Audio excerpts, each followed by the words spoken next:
Economia e globalização. O desenvolvimento do capitalismo. Desde a sua origem, no século XV, o capitalismo buscou meios que permitissem a integração e a exploração do espaço mundial, possibilitando o alcance do seu principal objetivo, a geração de riquezas.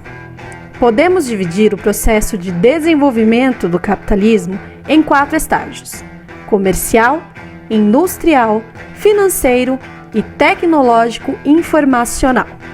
Essas transformações, acompanhadas do desenvolvimento tecnológico, possibilitaram o aumento da capacidade de produção e a expansão dos fluxos de mercadorias por todo o globo, constituindo um sistema denominado globalização. Agora, vamos conhecer melhor cada estágio do desenvolvimento do capitalismo. O capitalismo comercial. O final do século XV marca o estabelecimento do capitalismo a partir do desenvolvimento do comércio e das cidades na Europa. Com o renascimento comercial, modificam-se o setor produtivo e as relações de trabalho. O comércio se expande, buscam-se novas terras para a exploração de mercadorias, especialmente metais preciosos e especiarias que não existem na Europa. Esse período ficou conhecido como as Grandes Navegações, que possibilitaram a expansão das relações comerciais com os novos continentes, sobretudo com as Índias e posteriormente com as Américas. As principais economias eram Portugal e Espanha. E o conjunto de práticas e ideias do período foi marcado pelas políticas mercantilistas. Políticas mercantilistas defendiam a intervenção do Estado na economia, a fim de alcançar o máximo desenvolvimento. De acordo com elas, a riqueza e a quantidade de metais preciosos acumulados definiam a importância de um país. O comércio estava organizado na relação metrópole-colônias, em que as colônias, as novas terras descobertas, América, África e Ásia, forneciam materiais para suas metrópoles e estas encaminhavam para as colônias produtos manufaturados. Manufaturados, mercadorias produzidas a partir da transformação da matéria-prima, geralmente de forma padronizada e com valor maior que a matéria-prima. Com o poder político centralizado em monarquias, os estados controlavam as relações comerciais e se estabeleceu uma nova classe social, a burguesia. Burguesia, burguesia, burguesia, burguesia, burguesia. Burguesia, classe social composta de banqueiros e comerciantes que realizavam comércio nos burgos, como eram denominadas as cidades na época. O capitalismo industrial.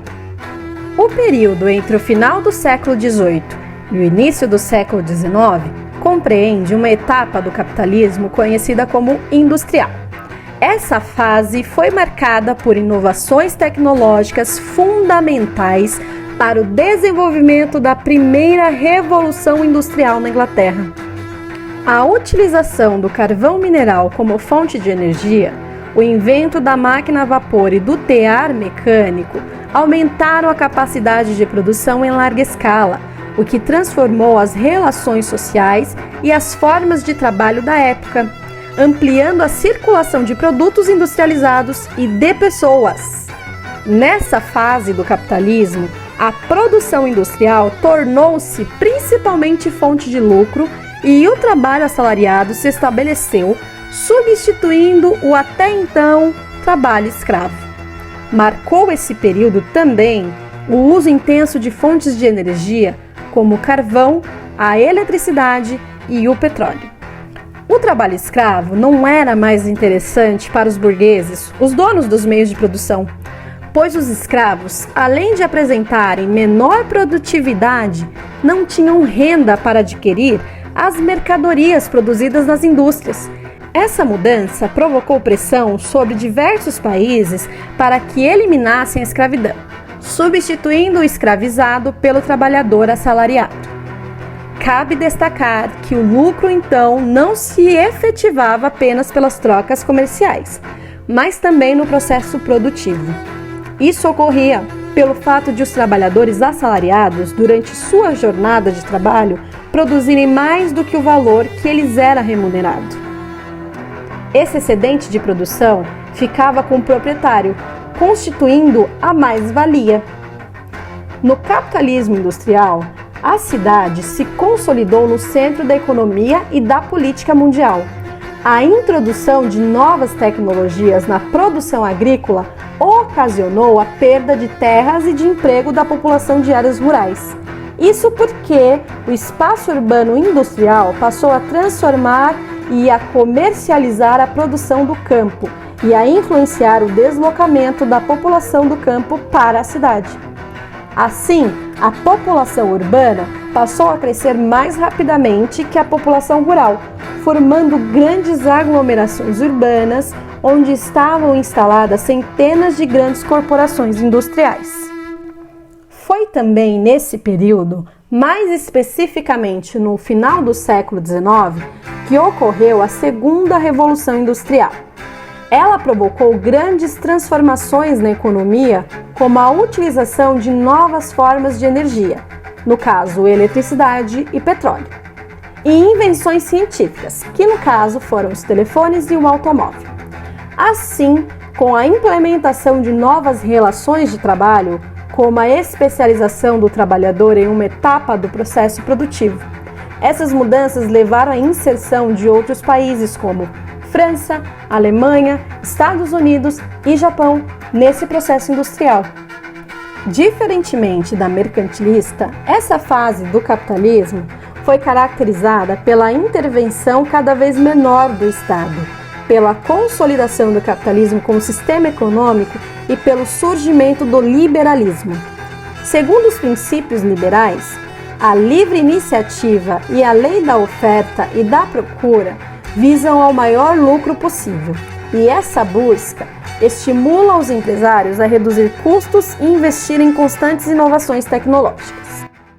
Liberalismo, doutrina econômica defendida pelo economista Adam Smith, em que o papel do Estado deveria ser apenas o de zelar pela propriedade e pela ordem. O capitalismo financeiro ou monopolista.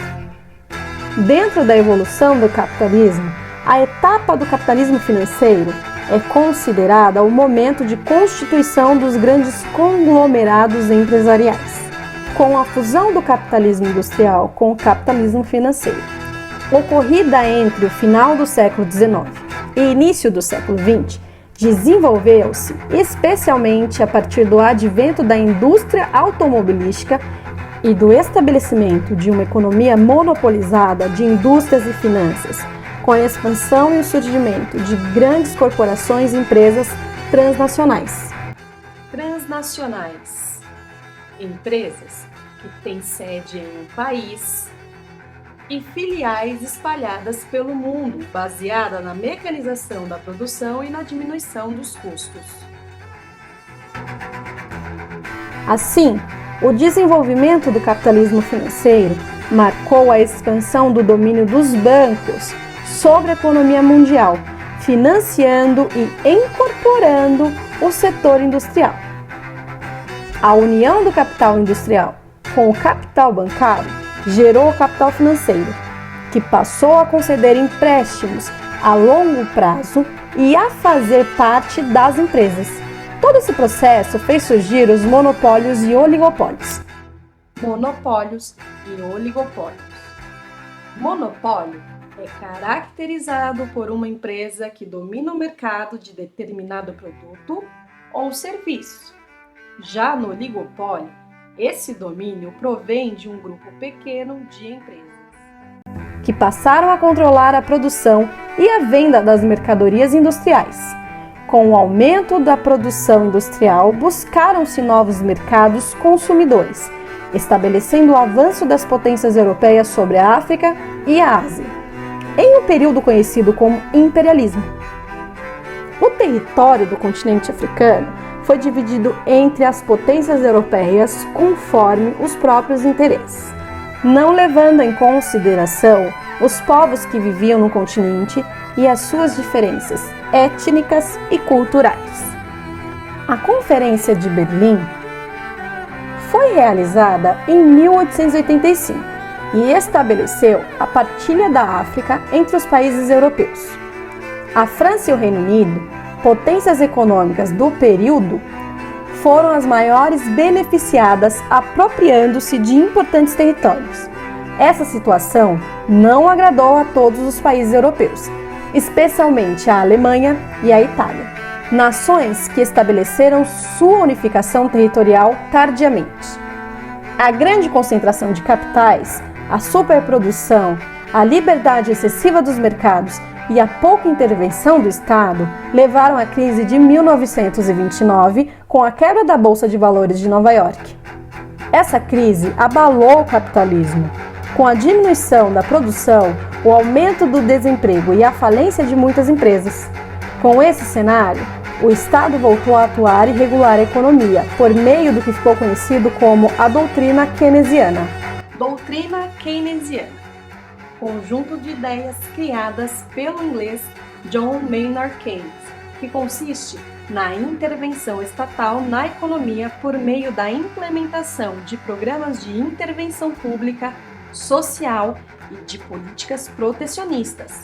Os sistemas de saúde, trabalho, educação e previdência deveriam suprir as necessidades básicas da população.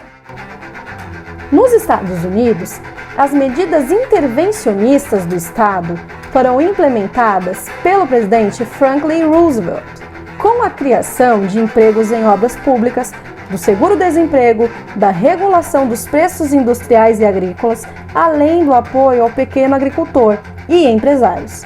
No Brasil, medidas semelhantes foram tomadas durante a era Vargas entre 1930 a 1945.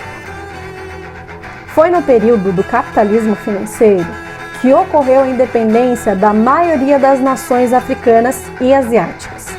Com o fim da Segunda Guerra Mundial, muitas colônias que estavam ligadas aos grandes impérios tornaram-se independentes, o que influenciou no estabelecimento de uma nova relação de poder entre os países, agora entre países desenvolvidos e países subdesenvolvidos.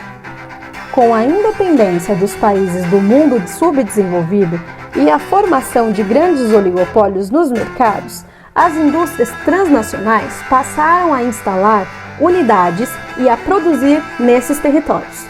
Essas indústrias foram atraídas para esses países motivadas por fatores como mão de obra abundante e barata, legislação trabalhistas mais branda, incentivos fiscais e disponibilidade de matéria-prima que possibilitavam maiores lucros.